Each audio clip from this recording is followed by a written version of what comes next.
El teléfono sonó a las 3:14 de la tarde, un chillido agudo que rasgó el silencio del cuarto del bebé. Laura García estaba de rodillas en el suelo, su vientre de 8 meses apoyado sobre los muslos mientras doblaba un diminuto pelele de un amarillo tan suave que parecía luz de sol. Sonrió, imaginando la carita de su hijo dentro de él. Entonces, el teléfono volvió a sonar. Se levantó con dificultad, la mano plana en la parte baja de la espalda, y respondió en altavoz sin mirar el número. «Diga». La voz al otro lado no era de nadie que conociera. Era un hombre, con una voz grave y un tono oficial que le erizó el vello de los brazos. «¿Señora García? ¿Laura García?» «Sí, soy yo. Le llamamos de la Guardia Civil de Tráfico. Su marido, Miguel Sánchez, ha sufrido un accidente de coche en la A6, dirección a Coruña. El aire se congeló en sus pulmones. El pelele amarillo se le resbaló de las manos y cayó al suelo. ¿Un accidente? ¿Él está bien?» La pausa al otro lado de la línea duró una eternidad. «Está vivo, señora. Ha sido trasladado al Hospital Universitario La Paz, pero no estaba solo». La última frase quedó suspendida en el aire, cargada con un peso que no pudo descifrar de inmediato. No estaba solo. Claro que no. Seguramente estaría con un cliente, quizás cerrando un trato importante. Miguel era director de ventas en un concesionario de coches de lujo. Vivía para su trabajo. «¿Con quién estaba?», preguntó, su voz ya un hilo. «No tenemos esa información en el atestado, señora. Solo que la pasajera también ha sido ingresada. Necesita venir al hospital de inmediato». El agente colgó. Laura se quedó allí, teléfono en mano, la mirada fija en el pelele caído. No estaba solo. La frase resonaba, adquiriendo un contorno nuevo, más oscuro, más afilado. Un temblor comenzó en sus manos y le recorrió las piernas. Se apoyó en la cómoda, con la respiración entrecortada, jadeante. No era un cliente. Lo sintió. Era algo distinto. Sin pensar, cogió el bolso, las llaves del coche y salió del apartamento, cerrando la puerta sin echar la llave. En el ascensor, el espejo le devolvió la imagen de una mujer que apenas reconoció. El rostro pálido, los ojos desorbitados, el enorme vientre de embarazada que parecía un frágil escudo contra lo que le esperaba. Las lágrimas llegaron sin previo aviso, silenciosas, calientes, mientras conducía por las calles lluviosas y exclusivas de Madrid. Cada semáforo en rojo era una tortura, cada coche lento delante de ella, un obstáculo insoportable. La frase de la gente no la abandonaba, martilleando junto al pulso de sus sienes. No estaba solo. El Hospital La Paz era un caos de pitidos, batas blancas y voces apresuradas. El olor a desinfectante invadió sus fosas nasales, provocándole una náusea instantánea. Se acercó al mostrador de recepción, con el corazón golpeándole salvajemente las costillas. «Mi marido, Miguel Sánchez, ha tenido un accidente». La recepcionista, una mujer de mirada cansada, tecleó el nombre en el ordenador sin prisa. «Está en urgencias. Ala B. Hable con la enfermera jefa en el mostrador al final del pasillo». Laura le dio las gracias con un gesto y caminó, sintiendo las miradas compasivas de la gente en los pasillos. La mujer embarazada, la esposa desesperada. Cada paso era pesado. El pasillo parecía interminable. En el mostrador del ala B esperaba una enfermera mayor con expresión severa. «¿Laura García?» «Sí. Su marido está estable. Tiene una fractura en el brazo izquierdo y algunas contusiones, pero está consciente. El médico hablará con usted en breve». Un alivio tan intenso recorrió su cuerpo que las piernas le flaquearon. Vivo, consciente. Se agarró al mostrador para no caer. ¿Y la otra persona? ¿La que iba con él? La enfermera la miró un segundo. Un destello de lo que parecía compasión en sus ojos. «¿Su acompañante está en el box de al lado? ¿Heridas leves?» La palabra acompañante sonaba extraña, demasiado íntima. La enfermera le tendió una tablilla con un formulario de ingreso. «Necesito que firme aquí, por favor». Laura cogió el bolígrafo, pero sus ojos se desviaron a la parte superior de la página. Allí estaba el nombre de su marido, escrito con la letra apresurada de algún sanitario. «Paciente. Miguel Sánchez, box 14. Acompañante. Sofía Ramírez». El nombre la golpeó como un puñetazo en el estómago. El aire le fue robado de los pulmones. No podía ser. Sofía Ramírez, la vecina del 1202. La instructora de yoga con una sonrisa dulce y un marido tranquilo. La mujer que 3 días antes había llamado a su puerta para regalarle un tarro de mermelada casera y preguntarle, con ojos brillantes, si ya sentía mucho las pataditas del bebé. La misma Sofía que le había cogido la mano y le había dicho: «Vas a ser una madre increíble, Laura. Siento muchísima admiración por ti». La sangre se le fue del rostro. La tablilla se le resbaló de los dedos y golpeó el suelo con un ruido seco.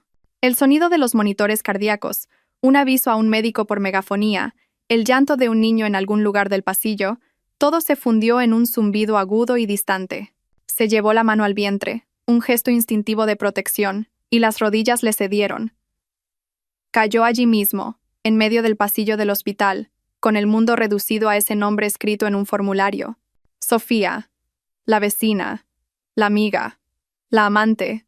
El suelo estaba frío y duro bajo sus rodillas. Por un momento, el mundo se redujo a esa sensación, el frío calando a través de sus vaqueros, la presión en sus huesos, el dolor sordo que era un eco lejano del verdadero dolor que se instalaba en su pecho. La enfermera se acercó, su voz preocupada, atravesando el zumbido en sus oídos. «Señora, señora, ¿está bien?» Alguien la ayudó a levantarse. Unas manos firmes bajo sus brazos la guiaron hasta una incómoda silla de plástico contra la pared. Se sentó, pero su cuerpo no se sentía suyo. Era una cáscara pesada y hueca, con un peso muerto en el vientre que, por primera vez, no era su hijo, sino el peso de la traición. Sofía Ramírez. El nombre era un veneno extendiéndose por sus venas. Cada recuerdo, cada interacción con la vecina se reconfiguraba ahora bajo una luz enfermiza y cruel. Las visitas inesperadas con la excusa de pedir una taza de azúcar, las charlas en el ascensor donde Sofía siempre encontraba la manera de preguntar por Miguel, por su trabajo, por sus viajes. Debe de trabajar muchísimo. Pobrecillo. Tienes que cuidarlo mucho, Laura. La frase, que antes sonaba a solidaridad femenina, era ahora una burla, una puñalada disfrazada. El recuerdo más nítido y doloroso vino después. Un domingo, hacía 2 meses, en la barbacoa de la azotea del edificio, una reunión de vecinos. Laura estaba sentada, cansada por el avanzado embarazo, mientras Miguel estaba en la parrilla con los otros hombres. Sofía se acercó. Se sentó a su lado y le puso una mano en el vientre. ¿Puedo sentir?, preguntó con una dulzura que ahora le daba náuseas.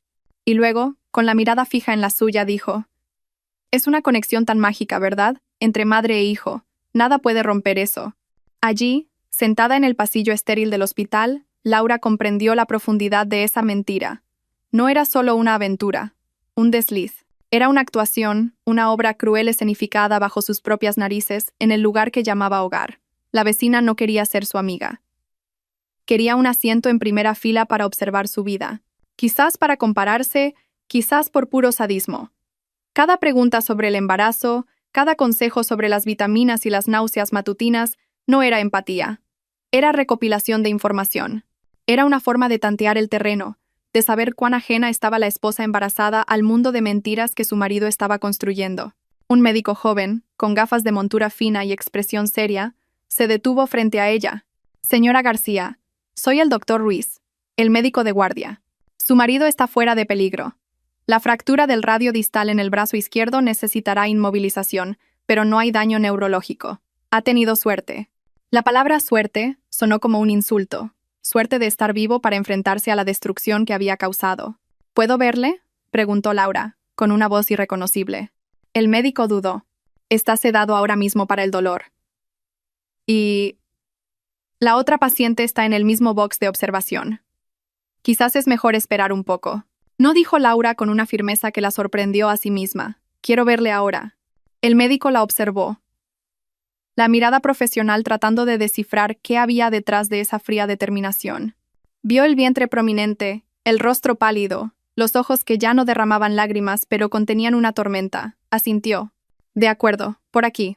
El box de observación estaba separado del pasillo solo por una cortina verde. El médico la descorrió y la escena se reveló. 2 camas, una al lado de la otra. A la derecha, Miguel, con el brazo izquierdo envuelto en una férula blanca, la cara arañada, los ojos cerrados bajo el efecto de los sedantes. Incluso inconsciente, su expresión parecía culpable. En la cama de la izquierda, a menos de 2 metros de él, estaba Sofía. Tenía un vendaje en la frente, cerca del nacimiento del pelo, y miraba al techo con los ojos vidriosos. No la vio entrar. Estaba perdida en su propio mundo de dolor y consecuencias. Laura se quedó helada en la entrada, una estatua de hielo. El aire se volvió denso, pesado, difícil de respirar. Allí estaban, juntos, la prueba viviente, lado a lado, de la mentira que definía su vida. El hombre con el que compartía cama, sueños, el futuro hijo, y la mujer que le ofrecía mermelada casera y consejos maternales. La intimidad de esa escena era más devastadora que cualquier confesión. No eran solo amantes, compartían un accidente, una cama de hospital, un destino. Eran una unidad, y ella era la extraña, la pieza que no encajaba en esa ecuación de traición. Fue entonces cuando Sofía giró lentamente la cabeza, y sus ojos se encontraron con los de Laura. El reconocimiento fue instantáneo, seguido de una oleada de pánico que desfiguró sus facciones. Los labios de Sofía se entreabrieron, pero no salió ningún sonido. Era un pez fuera del agua, boqueando por el aire que la verdad le había robado. El miedo en su rostro era feo, desprovisto de cualquier dignidad. No había remordimiento allí, solo el terror de ser descubierta. En esa mirada, Laura no vio a la vecina sonriente, a la instructora de yoga, a la amiga. Vio a una depredadora acorralada. Laura no apartó la vista. Sostuvo la mirada, sintiendo cómo una fuerza fría y cortante se apoderaba de ella. No había espacio para el llanto, ni para los gritos, ni para la desesperación que la había consumido minutos antes. Solo había una claridad brutal. Dio un paso hacia la habitación, y luego otro. Cada movimiento era deliberado, pesado. Se detuvo junto a la cama de Miguel, sin mirarlo. Sus ojos permanecieron fijos en Sofía. No estaba solo, dijo Laura, su voz baja, pero resonando en el silencio de la sala. Repitió las palabras de la gente, devolviéndolas a su origen. La frase golpeó a Sofía con la fuerza de una bofetada. La mujer se encogió, desviando la mirada hacia la sábana blanca como si pudiera esconderse allí. Laura, comenzó, su voz un susurro roto. No, la cortó Laura, su tono gélido. No te atrevas a decir mi nombre. El silencio que siguió solo fue roto por el pitido rítmico del monitor cardíaco de Miguel. Un sonido constante y mecánico que marcaba el tiempo de esa nueva y terrible realidad. Laura se giró y miró a su marido por primera vez. El hombre que amaba, o creía amar, el padre de su hijo. Su rostro, incluso en reposo, parecía el de un extraño. Los rasgos que conocía tan bien, que besaba cada mañana, estaban ahora manchados por la mentira. Extendió la mano, pero se detuvo a centímetros de su cara. Ya no había derecho al tacto. Lo que tenían, lo que habían construido, se había hecho añicos en la A6, dentro de un coche de lujo con la vecina en el asiento del copiloto. Se apartó de la cama, con el cuerpo rígido. La adrenalina que la había mantenido en pie comenzaba a desvanecerse, dando paso a un agotamiento profundo que le venía de la planta de los pies. El vientre le pesaba y un dolor agudo en la espalda baja le hizo contener el aliento. El bebé se movió, una patada fuerte, como si protestara contra la angustia que lo rodeaba. Se colocó la mano sobre el abdomen, un gesto de protección. Y en ese instante de alianza, supo que eran ellos dos ahora, solo ellos. Se giró para irse, pero se detuvo en la puerta. Había una cosa más que hacer, una última pieza que mover en ese tablero de dolor. Sacó el móvil del bolso, las manos temblando ligeramente. Buscó el contacto que solo había usado una vez, para confirmar la asistencia a aquella barbacoa del edificio. David Ramírez, el marido de Sofía. El ingeniero civil, tranquilo y de pocas palabras, que siempre parecía estar a la sombra de su esposa sociable y sonriente. Un hombre honesto y trabajador que, al igual que ella, estaba a punto de ver su mundo puesto del revés. Sintió una punzada de vacilación. Estaba a punto de detonar la vida de otro ser humano. Pero la imagen de Sofía y Miguel, lado a lado en las camas, borró cualquier resquicio de duda. La verdad, por muy brutal que fuera, necesitaba ser completa. La mentira de ellos había creado dos víctimas, y las víctimas merecían saber. Respiró hondo. Salió de la habitación y caminó de nuevo por el pasillo, buscando un rincón más aislado cerca de una ventana que daba a un patio interior. La noche ya caía sobre Madrid, fría e indiferente. Marcó el número. El teléfono sonó 1, 2, 3 veces. Cada tono era un latido más en la cuenta atrás para la detonación. Laura apoyó la frente en el cristal frío de la ventana, viendo cómo la oscuridad se tragaba el patio del hospital. Se preguntó qué estaría haciendo David en ese preciso momento. Quizás viendo las noticias, quizás preparando una cena solitaria, esperando a que su mujer volviera de la clase extra de yoga o de la quedada con amigas. La banalidad de la mentira era lo que la hacía tan sórdida. No solo estaba destruyendo un matrimonio, estaba rasgando el tejido de la normalidad para un hombre que, hasta ese instante, probablemente, creía vivir una vida ordinaria y segura. Finalmente respondieron a la llamada. La voz al otro lado era exactamente como la recordaba. Baja. Un poco cansada. Sin inflexiones. ¿Hola? Laura tragó saliva, el sabor metálico de la adrenalina en la boca. Necesitaba ser directa, clínica. Cualquier rastro de emoción en su voz podría ser malinterpretado como histeria o confusión. David, soy Laura, del 1902. Hubo una breve pausa, el tiempo para que él procesara quién le llamaba a esa hora, la vecina embarazada de abajo. ¿Laura, pasa algo? La preocupación en su voz era genuina, probablemente imaginando un problema con su embarazo, una urgencia. La ironía era casi insoportable. Tienes que venir al Hospital La Paz ahora, dijo, las palabras saliendo firmes, casi mecánicas. Es por Sofía. El silencio que siguió fue diferente a cualquier silencio que Laura hubiera oído jamás. No era una pausa para pensar.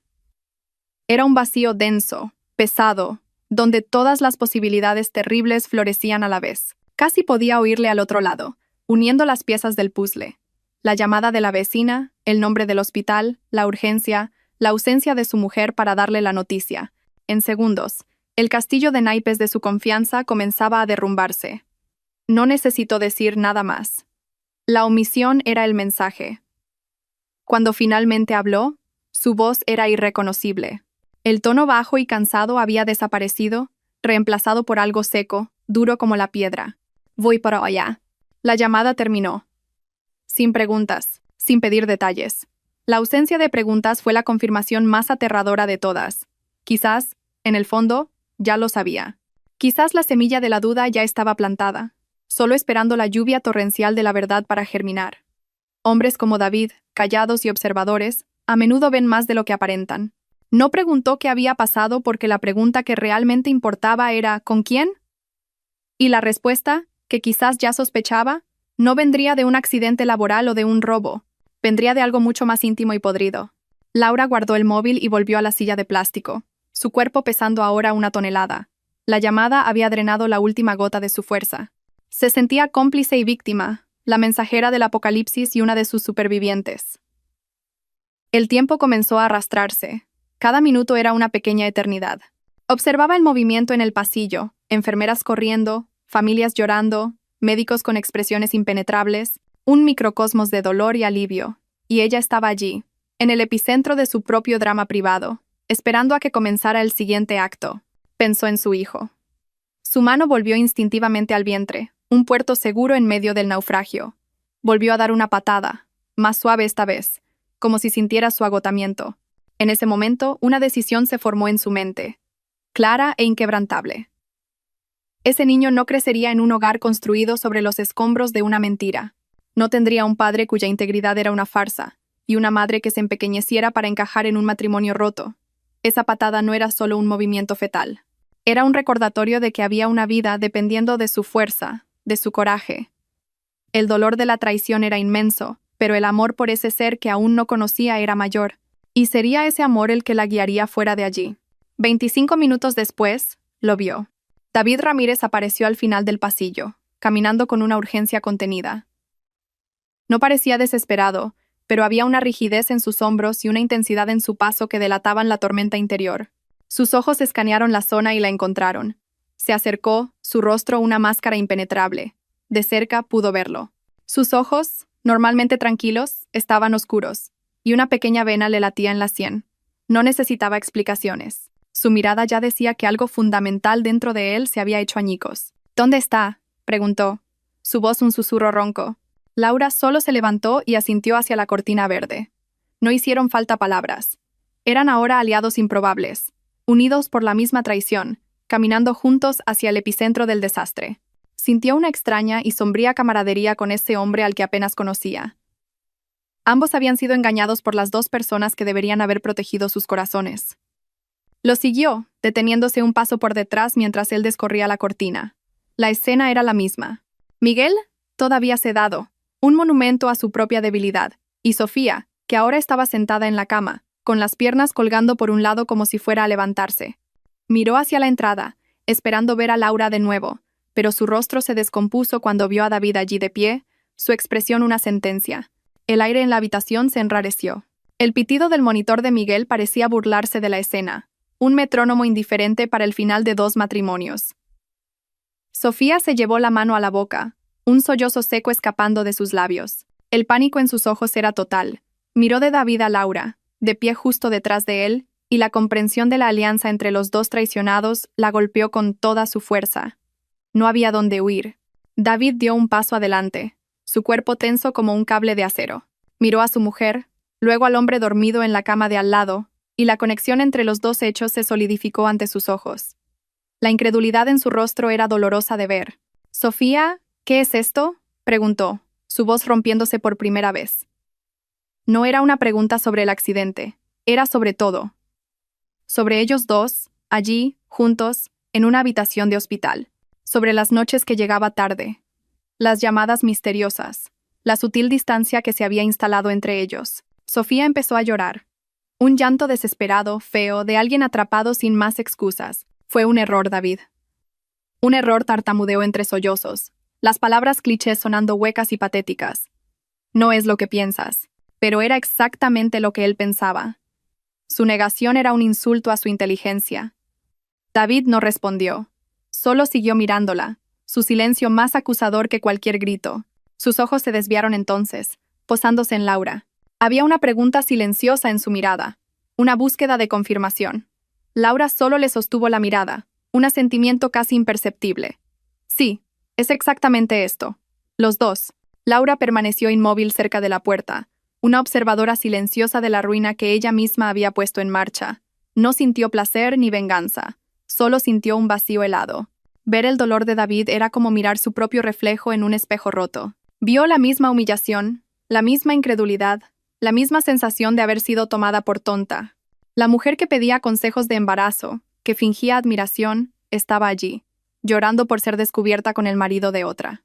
Y entonces, un detalle sutil en el que no había reparado antes, saltó a su vista. La forma en que Sofía estaba sentada, la manera en que sus manos reposaban instintivamente sobre su propio abdomen. Una sospecha terrible, improbable, comenzó a formarse en la mente de Laura.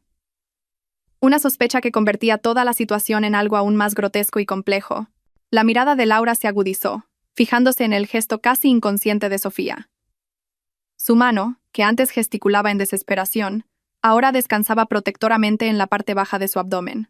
Era un movimiento que Laura conocía íntimamente, un reflejo que se había convertido en parte de ella en los últimos meses. El cerebro de Laura, ya sobrecargado, empezó a conectar puntos que antes parecían aleatorios. Las incesantes preguntas de Sofía sobre el primer trimestre, la curiosidad sobre las vitaminas prenatales, la conversación sobre nombres de bebés que Sofía inició en el ascensor, disfrazándola de interés casual en las elecciones de Laura. En su momento parecía solo una mujer fascinada por el embarazo de otra. Ahora, bajo la cruel luz fluorescente del hospital, adquiría un significado nuevo y monstruoso. La mujer que pedía consejos de embarazo estaba embarazada. La revelación no llegó como un rayo, sino como una infiltración de agua helada, lenta y paralizante. El aire pareció aún más fino. El llanto de Sofía, las palabras rotas de David, el pitido constante del monitor, todo se convirtió en ruido de fondo ante el zumbido ensordecedor de esa nueva verdad en su mente. Miró el vientre de Sofía, oculto bajo el holgado camisón del hospital. No había un bulto evidente como el suyo, pero había una cierta plenitud, una postura que reconoció. Era el principio. El secreto que guardaba Sofía no era solo una aventura, era una consecuencia. David, inmerso en su propio dolor, no se percató del foco de la mirada de Laura. Dio otro paso hacia su mujer, la ira empezando a superar al shock. ¿Un error?, repitió, su voz baja y peligrosa. Un error es tomar la salida equivocada de la autopista, Sofía. Un error es olvidarse de pagar una factura. Estar en un coche fuera de la ciudad con el marido de la vecina, eso no es un error, es una elección. Una elección que has hecho cada día. Cada palabra era un golpe. Sofía se encogió, el rostro surcado de lágrimas. No fue así. Iba a contártelo, mintió. Su voz débil, buscando cualquier salvavidas en medio del naufragio. ¿Contarme el qué?, presionó David, su voz subiendo de volumen. ¿Que me estabas engañando? ¿O ibas a esperar a que él dejara a su mujer embarazada para darme la noticia? La mención del embarazo de Laura quedó flotando en el aire. David miró a Laura por un segundo, y por primera vez, la dimensión completa de la crueldad de la situación pareció golpearle. No era solo una traición entre dos parejas. Era una traición contra una mujer en su momento más vulnerable. Su expresión se endureció aún más. El desprecio reemplazando a la ira. Fue en ese momento cuando Miguel empezó a moverse en la cama de al lado. El sedante estaba perdiendo efecto. Gimió, Un sonido bajo y gutural, y sus ojos se abrieron lentamente, parpadeando para ajustarse a la luz. Su primera visión fue el techo blanco. La segunda, cuando giró la cabeza, fue su mundo desmoronándose. Vio a Sofía llorando, vio a David de pie allí, tenso como un animal a punto de atacar, y finalmente vio a Laura, inmóvil cerca de la puerta, su rostro un lienzo en blanco donde él podía proyectar toda su culpa. «Laura», susurró, el nombre saliendo con dificultad. Laura no respondió. Solo lo observó, su mirada vacía, desprovista de cualquier emoción que él pudiera reconocer. Donde esperaba ver furia o lágrimas, solo encontró nada, y esa nada era infinitamente más aterradora.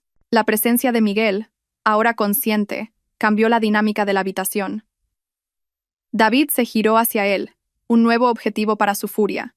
«Tú», dijo, la voz cargada de asco. «Entraste en mi casa, me estrechaste la mano, comiste en mi mesa, y a mis espaldas estabas con mi mujer». Miguel intentó incorporarse, pero el dolor en el brazo le hizo retroceder con una mueca. «David, cálmate». «Hablemos», comenzó, usando el tono apaciguador de director de ventas que tantas veces le había salvado. Pero allí, en ese contexto, sonó patético. «¿Hablar?». David rió, un sonido seco y sin humor. «No hay nada que hablar. La escena aquí habla por sí misma». Se volvió de nuevo hacia Sofía, el foco volviendo a la fuente de su dolor. «Se acabó, Sofía. Recoge tus cosas. No quiero volver a verte». Fue entonces cuando la desesperación de Sofía alcanzó su punto máximo. La amenaza de perderlo todo, su marido, su casa, su estabilidad, la hizo jugar su última y más terrible carta. «No puedes hacer esto», gritó su voz estridente. «David, estoy embarazada». El silencio que cayó sobre la habitación fue absoluto, tan profundo que el pitido del monitor pareció gritar. David se quedó helado, su cabeza girando lentamente hacia ella, la expresión de incredulidad total. Miguel, en la otra cama, abrió los ojos como platos, el shock estampado en su rostro. Él tampoco lo sabía. Esa era una parte del secreto que Sofía había guardado solo para ella. Laura cerró los ojos por un instante. Así que era verdad. La sospecha se había confirmado de la manera más brutal posible. Sintió que el suelo desaparecía bajo sus pies, pero su cuerpo no se movió. La adrenalina volvió con toda su fuerza, una oleada de energía fría que la mantuvo en pie, observando el acto final de esa tragedia. David miró el vientre de Sofía, luego de nuevo su rostro. Su mente trabajaba furiosamente, tratando de procesar la información, tratando de encajarla en la línea de tiempo de la traición. «¿Embarazada?», repitió. La palabra extraña en su boca. Un destello de algo que podría haber sido alegría en otras circunstancias brilló en sus ojos, pero fue inmediatamente extinguido por la duda venenosa. Miró a Miguel, luego de nuevo a Sofía. La pregunta no necesitó ser formulada. Estaba estampada en cada músculo tenso de su cara. «Es tuyo, David». «Claro que es tuyo», dijo Sofía apresuradamente, la voz patinando en el afán de convencerle. «Estábamos intentándolo, ¿recuerdas? Es tuyo, te lo juro». Pero el juramento sonó falso. La semilla de la desconfianza, una vez plantada, era una mala hierba imposible de arrancar. El hecho de que hubiera ocultado el embarazo hasta ese momento de desesperación era la prueba de que algo andaba mal. No había compartido la noticia con alegría, sino que la usaba como un escudo, un arma de chantaje emocional. Miguel, por su parte, estaba pálido. Miraba a Sofía, luego a su vientre, luego a Laura. Su expresión era una mezcla de shock, confusión y miedo abyecto. Su aventura sin consecuencias acababa de adquirir una complicación que nunca imaginó. Un hijo, quizás su hijo, creciendo en el vientre de la mujer de otro hombre, mientras su propia mujer llevaba a su heredero legítimo. La simetría era enfermiza. Laura observaba la escena, sintiéndose extrañamente distante, como si viera una película. Vio las piezas moverse, los lazos romperse, las mentiras superponiéndose a otras mentiras. Vio la trampa que Sofía se había construido a sí misma al intentar retener a su marido con la noticia del embarazo. Solo había encendido la mecha de una bomba mucho más grande: la paternidad. David no dijo nada más. Miró una última vez a la mujer que lloraba en la cama, luego al hombre que era la causa de su ruina. Había derrota en sus ojos, la amarga aceptación de que ya no se podía salvar nada. Se dio la vuelta, su cuerpo moviéndose con la rigidez de un hombre mucho más viejo, y caminó hacia la puerta. Pasó junto a Laura sin mirarla, pero por un segundo sus hombros se hundieron, y ella sintió el peso del dolor compartido entre ellos. Luego se fue, dejando atrás el silencio y los restos de dos vidas. En la habitación quedaron los tres, el triángulo amoroso ahora expuesto en toda su sordidez. Sofía sollozaba en voz baja. Miguel miraba al vacío, su brazo roto el menor de sus dolores. Y Laura. Laura finalmente se movió.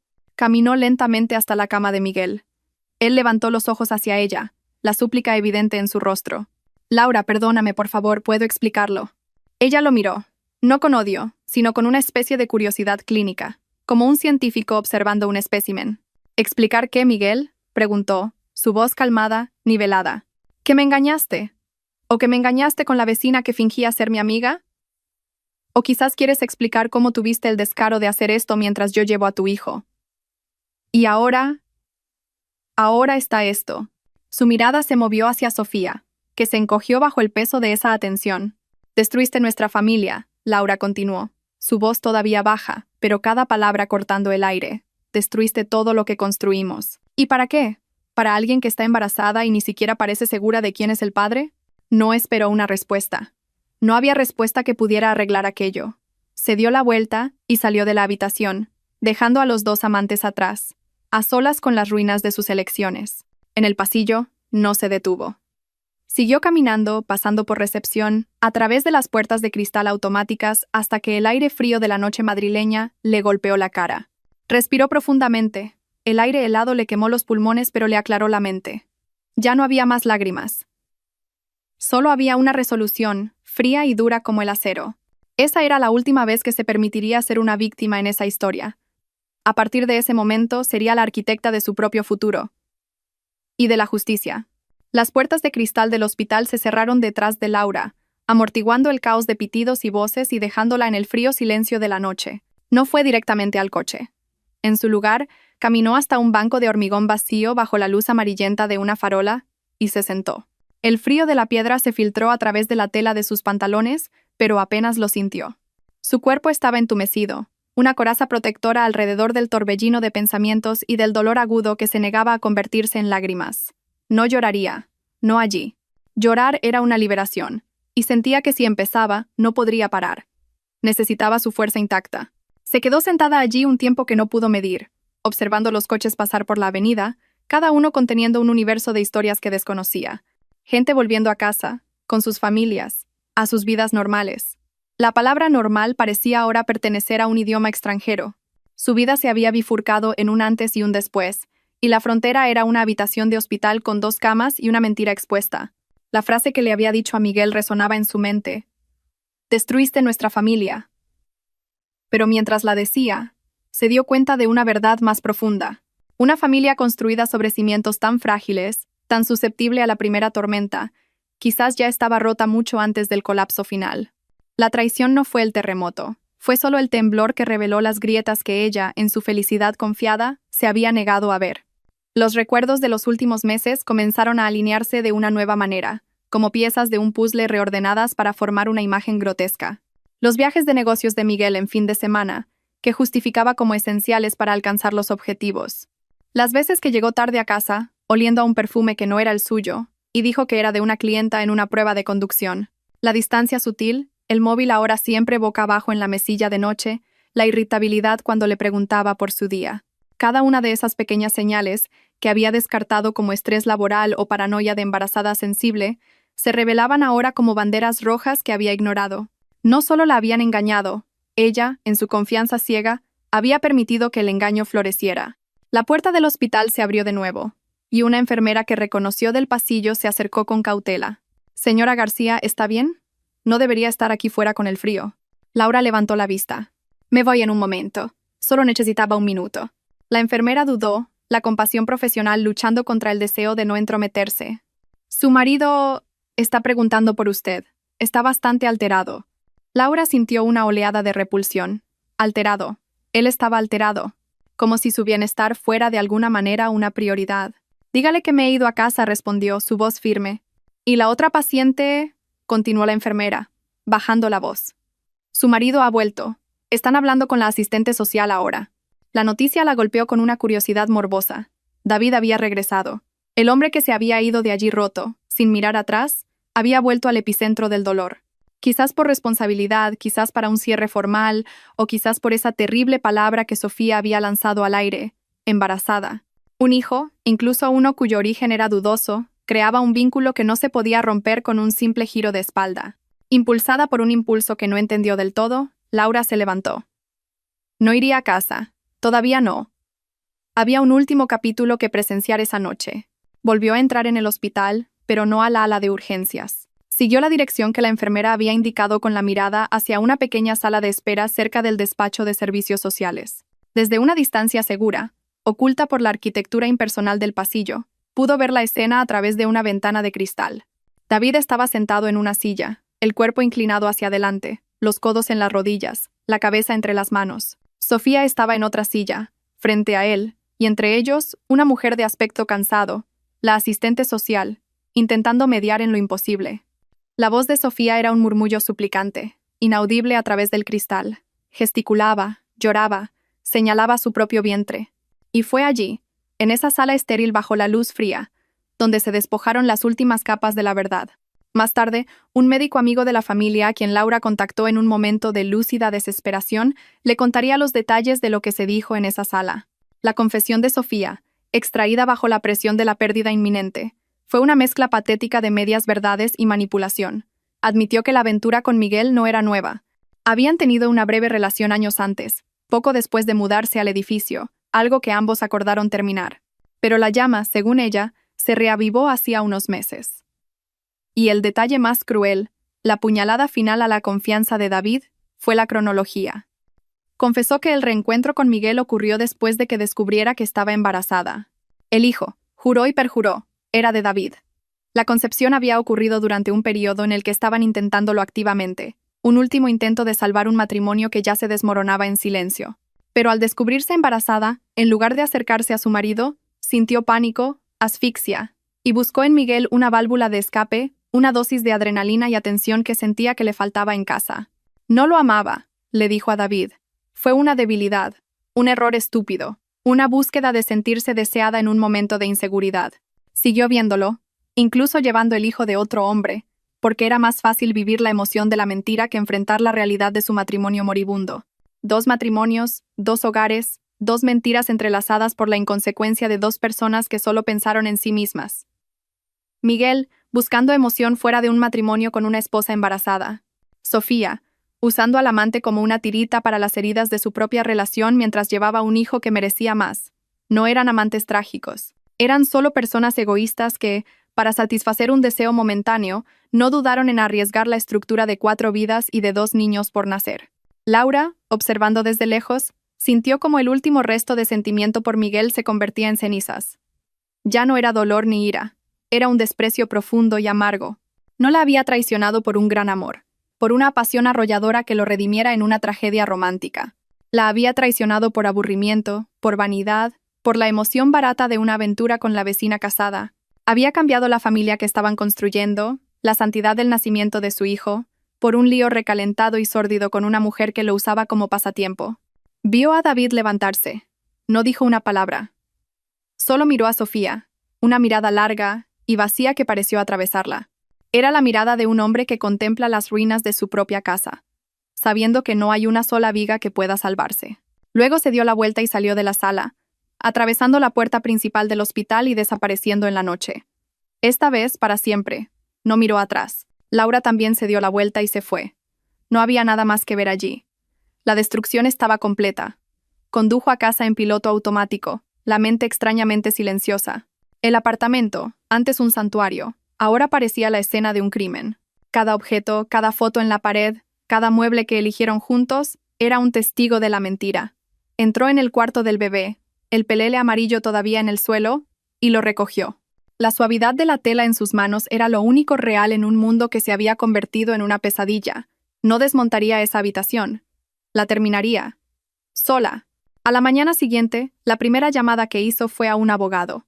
La segunda, a una agencia inmobiliaria. La tercera, a una empresa de mudanzas. Actuó con una eficiencia fría y metódica, como si gestionara un proyecto de arquitectura, no la demolición de su propia vida. Cada decisión era un paso lejos de él, lejos de ese edificio, lejos de la mujer del 1202. A Miguel le dieron el alta a última hora de la tarde. Llamó a Laura docenas de veces, pero ella no respondió. Luego, cogió un taxi a casa, probablemente esperando encontrarla. listo para usar su encanto, sus disculpas, sus promesas vacías. Pero cuando abrió la puerta del apartamento 1102, lo encontró casi vacío. Cajas apiladas en las esquinas, espacios en blanco en las paredes donde antes colgaban cuadros, el eco de una vida que ya no existía. Sobre la mesa de centro de cristal, el único mueble que quedaba en el salón, había un sobre manila. Su nombre, Miguel, estaba escrito con la elegante caligrafía de Laura. Con manos temblorosas, su brazo bueno luchando contra el cabestrillo que inmovilizaba al otro, lo abrió. Dentro, no había ninguna carta de odio o de dolor. Solo había 3 cosas. La primera era una copia del atestado del accidente, que el abogado de Laura ya había conseguido, donde se destacaba la causa, exceso de velocidad sobre pavimento mojado. La segunda era una copia de la última ecografía de su hijo, la imagen en blanco y negro de un perfil perfecto, una vida latiendo ajena a la sordidez de su padre. Y la tercera era una pequeña nota con una sola frase. Mientras tú mentías, yo aprendí a vivir. No había firma. No era necesaria. Miguel se quedó de pie en medio de la habitación vacía, mirando esos 3 trozos de papel, la prueba de su imprudencia, la imagen de su pérdida y la declaración de independencia de ella. No tuvo el valor de tocar la ecografía. Solo se hundió en el suelo, en medio del vacío, y el peso de todo lo que había perdido finalmente lo aplastó. El divorcio fue un proceso rápido y brutalmente eficiente. Laura instruyó a su abogado para que no negociara, solo ejecutara. No quería nada más que lo que le correspondía por derecho y su libertad. Mientras los papeles avanzaban, se instaló en un apartamento alquilado en una zona tranquila de la ciudad, un barrio con calles arboladas y aire de empezar de nuevo. El espacio era más pequeño, más simple, pero cada centímetro cuadrado era suyo. No había recuerdos de Miguel impregnados en las paredes, ni el riesgo de cruzarse con Sofía en el ascensor. Era territorio neutral, un lienzo en blanco. Con una calma que la sorprendió, comenzó a montar el cuarto del bebé. Pintó las paredes de un gris suave. Montó la cuna con sus propias manos, siguiendo el manual de instrucciones con una concentración casi meditativa. Cada tornillo apretado, cada pieza encajada, era un acto de construcción. Una afirmación de su capacidad para crear y sostener una vida sola. No sentía la ausencia de Miguel. De hecho, la soledad era productiva, silenciosa, permitiéndole conectar con una fuerza que no sabía que poseía. La habitación estuvo lista en una semana. Un nido de paz y promesas construido no sobre los restos de una familia, sino sobre los cimientos sólidos de una mujer redescubriéndose a sí misma. Las noticias de los otros llegaron en fragmentos, a través de conocidos comunes y de la inevitable red de cotilleos del antiguo edificio. A Sofía le dieron el alta 2 días después que a Miguel. David, fiel a su palabra, no estaba allí para recogerla. Le pidió el divorcio y, en un acto de fría piedad, exigió una prueba de ADN prenatal. El resultado, que llegó semanas después, fue el último clavo en el ataúd de ese matrimonio. El hijo efectivamente era suyo, pero la confirmación biológica no cambió nada. La traición a la confianza había sido demasiado profunda. David accedió a cumplir con todas sus obligaciones como padre, pero dejó claro que el matrimonio estaba muerto y enterrado. Sofía, ahora una paria en el edificio y abandonada por su amante, enfrentaría la maternidad en una soledad que ella misma había construido. Miguel, por su parte, se hundió. El apartamento vacío se convirtió en su prisión. La ausencia de Laura y de la vida que tenían era un fantasma que lo acosaba en cada habitación silenciosa. Intentó llamar, enviar mensajes, suplicar una segunda oportunidad, pero Laura había bloqueado su número. La única comunicación que recibía era a través de los abogados. Perdió la concentración en el trabajo. El brillo del vendedor estrella se apagó, y el director de ventas de coches de lujo se convirtió en la sombra de sí mismo, vendiendo ahora solo la imagen de un hombre que lo había perdido todo. 3 semanas después del accidente, un sábado por la mañana soleado, sonó el timbre del nuevo apartamento de Laura. Su corazón dio un vuelco, un remanente del antiguo miedo a que fuera Miguel. Pero cuando miró por la mirilla, vio una figura inesperada. Era David Ramírez. Dudó un momento, luego abrió la puerta.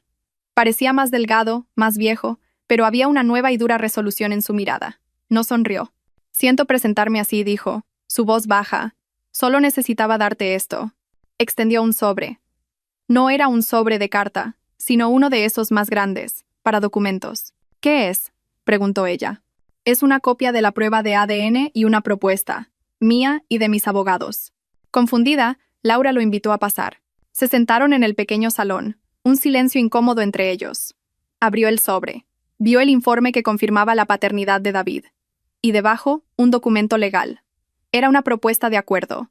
David le ofrecía la totalidad de la indemnización que el concesionario de Miguel tendría que pagarle por daños morales, una cantidad sustancial que su abogado confiaba en conseguir.